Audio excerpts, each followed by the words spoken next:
మొత్తానికైతే నీ వల్లనే గొడవలు అవుతాయి. నా వల్ల నేను ఏదో ఒక కోతి పని చేస్తాక ఇంట్లో, ఏదో ఒక కోతి పని చేస్తాను నేను. అంటే ఏంటి ఎగ్జాంపుల్? నేను ఉంటే మీకు నచ్చని పని ఏదో ఒకటి చేస్తా ఉంటాను. అదే ఒకటి చెప్పురాదా? ఇట్లనే ఇక ఏదన్నా ఒకటి చిన్న చిన్న పనులు ఏవేవో చేస్తుంటాడు, నాకు నచ్చని పనులు చేస్తాడు. అట్లా నచ్చనివి ఏంటివి? అంటే మరీ అట్లయితే ఏం లేదు, బ్యాడ్ అయితే ఏం చేయను. అంటే అప్పుడప్పుడు నాకు చెప్పకుండా ఫ్రెండ్స్ తో వెళ్ళిపోతాడు. అంటే అట్లా నాకు చెప్పకుండా, ఇప్పుడు నేను వస్తున్నా 2 minutes వస్తున్నా అని చెప్పి 2 hours తర్వాత వస్తాడు. అట్లా 2 hours ఎప్పుడు గ్యాప్ తీసుకోవాలి. తీసుకున్నా. ఓకే, మీ అంటే love relationship 3 years 2 years? 2 years. 2 years లో లాంగ్ డిస్టెన్స్ లో ఎన్నిసార్లు కలిసి ఉంటారు? నాకు తెలిసి 1 year ఒకసారి అన్నారు కదా, 2 times కలిసి. 1 year ఒకసారి అంటే వీళ్ళు వస్తే ఢిల్లీ నుంచి ఇక్కడికి వస్తే ఒక 1 month వరకు ఇక్కడనే ఉంటారు. ఆ 1 month లో నేను 3 times కలిసేవాడిని. తర్వాత కలవకపోతుండే.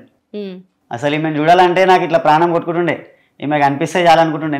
నేను ఉండేది బోరబండ, అక్కడ నుంచి హోల్ సిటీ దగ్గర దాకా నా దగ్గర వెహికల్ ఉండకపోతుండే. మెట్రో అంటున్నా, ఎంఎంటీఎస్లో వస్తుండే. ఎంఎంటీఎస్లో ట్రైన్ దిగి అక్కడ నుంచి నడుచుకుంటూ వచ్చి మేము కలుస్తుండే ఒక బ్రిడ్జ్ దగ్గర చూసి.